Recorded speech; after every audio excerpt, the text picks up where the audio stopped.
दोस्तों, कैसे हैं आप सब।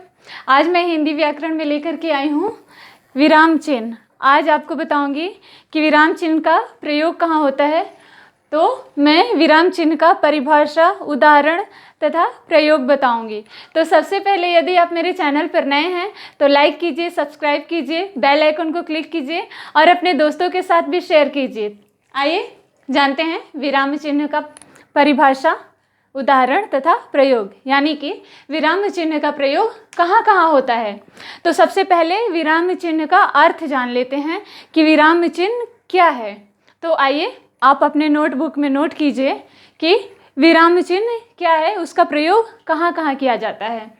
तो हम लिखेंगे विराम चिन्ह का अर्थ है ठहराव, विश्राम, रुकना। यानी कि विराम चिन्ह का प्रयोग वहाँ पे होता है जहाँ पर वाक्य का ठहराव हो, वाक्य को रोक दिया जाए, वहाँ पे विराम चिन्ह का प्रयोग होता है। ठीक है।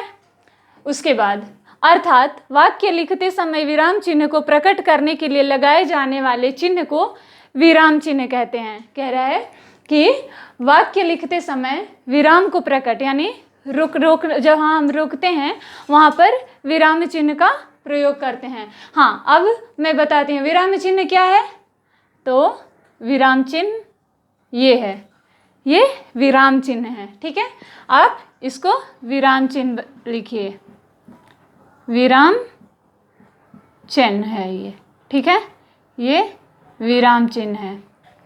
अब उदाहरण लेते हैं, विराम चिन्ह का उदाहरण लेते हैं। मोहन पढ़ रहा है। क्या हम क्या कह रहे हैं, हम किसी के लिए कह रहे हैं कि वह पढ़ रहा है। तो यहाँ पे रुक रहा है, क्या मोहन पढ़ रहा है। तो यहाँ पे क्या लगा है, यहाँ पे विराम चिन्ह, यानी कि ये सामान्य सूचना दे रहा है। यह सामान्य सूचना दे रहा है। क्या दे रहा है सामान्य सूचना में, कि मोहन पढ़ रहा है। उसके बाद ताजमहल किसने बनवाया, ये एक क्वेश्चन कर रहा है, ये एक प्रश्न पूछ रहा है। कह रहा है ताजमहल किसने बनवाया, यानी कि यहाँ भी रुक रहा है। तो यहाँ भी विराम चिन्ह की ज़रूरत है, लेकिन इस वाक्य के हिसाब से। तो यहाँ पे क्या लगेगा, यहाँ पे प्रश्नवाचक चिन्ह लगेगा, यहाँ पे प्रश्नवाचक चिन्ह लगेगा। अब तीसरा देखते हैं, श्याम आया है। ये क्या है, एक आश्चर्यजनक बात है। हम जाके किसी को ये सूचित कर रहे हैं आश्चर्य से, श्याम आया है। तो यहाँ ये आश्चर्यजनक का भाव हो रहा है। तो ये यहाँ पे भी एक विराम का प्रयोग हो रहा है। अब प्रयोग देखते हैं कि विराम चिन्ह का प्रयोग कब और कैसे और क्या दर्शाता है। ठीक है, तो आइए देखिए मेरे साथ प्रयोग में। आप अपने नोटबुक में भी नोट कीजिए। प्रयोग में, यदि विराम चिन्ह का वाक्य में सही से प्रयोग ना किया जाए तो वाक्य अर्थहीन और अस्पष्ट या फिर दूसरे के विपरीत हो जाता है। कह रहा है प्रयोग में, यदि विराम चिन्ह का वाक्य में सही से प्रयोग ना किया जाए तो वाक्य अर्थहीन और अस्पष्ट या फिर दूसरे के विपरीत हो जाता है। यानी कि उदाहरण लेते हैं, उदाहरण यहाँ पे दीजिए। उदाहरण, रोको मत जाने दो, रोको मत जाने दो। यहाँ पे भी एक विराम चिन्ह है। ये देखिए सेकंड नंबर, देखिए ये वेरी इंपॉर्टेंट है। देखिए रोको मत जाने दो, यहाँ पे कमा लग रहा है। क्या लग रहा है, यहाँ पे कह रहा है रोको मत जाने दो। वाक्य एक ही है, आप देखिए तीन मैंने दिया हुआ है यहाँ पे, वाक्य एक ही है। ऊपर कह रहा है रोको मत जाने दो, दूसरा कह रहा है रोको मत जाने दो। यहाँ पे क्या हो रहा है, यहाँ पे रुकने के लिए कहा जा रहा है।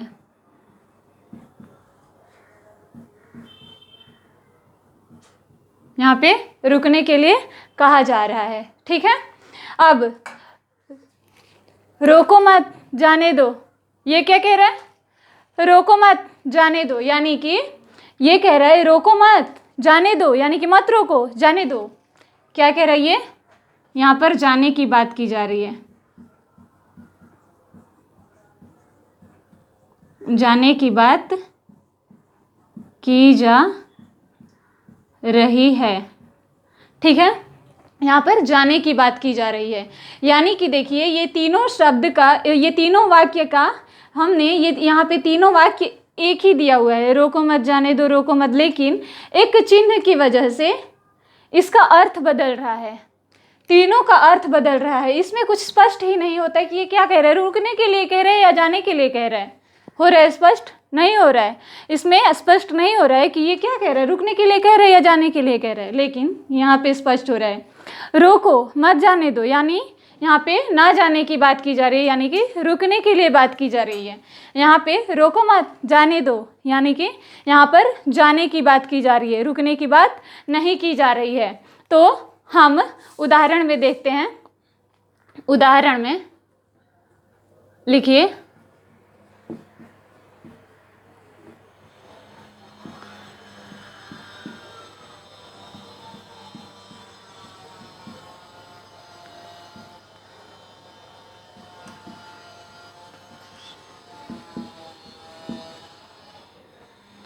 यह स्पष्ट होता है कि यह स्पष्ट क्या कह रहा है, उपयुक्त उदाहरण से यह स्पष्ट होता है कि पहले वाक्य में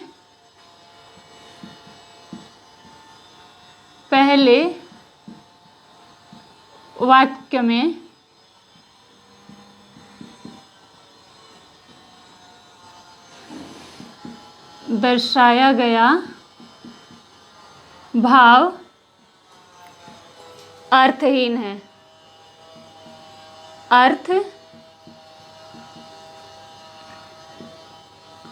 अर्थहीन है तथा दूसरे और तीसरे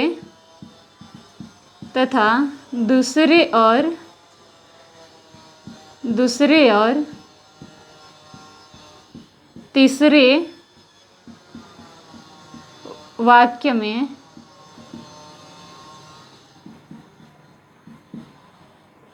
दर्शाया गया भाव अर्थपूर्ण है, अर्थपूर्ण है। ठीक है, आपने समझा? कह रहा है उपयुक्त उदाहरण से यह स्पष्ट होता है कि पहले वाक्य में दर्शाया गया भाव अर्थहीन है। यहाँ की यानी कि यहाँ पे कह रहा है रोको मत जाने दो, यानी कि यहाँ पे कुछ समझ ही नहीं आ रहा है कि ये वाक्य क्या कह रहा है। ठीक है, तथा दूसरे और तीसरे वाक्य में दर्शाया गया भाव अर्थपूर्ण है, यानी कि यहाँ पर ये बता रहा है कि ये क्या कह रहा है, ये रोकने की बात कर रहा है, जाने की बात कर रहा है। तो आई होप कि आपको ये वीडियो समझ में आया हो, आपने समझा हो कि विराम चिन्ह का प्रयोग कब और कैसे और कहाँ किया जाता है। तो मैं जल्द ही मिलूँगी किसी और वीडियो के साथ हिंदी व्याकरण में। तब तक के लिए धन्यवाद।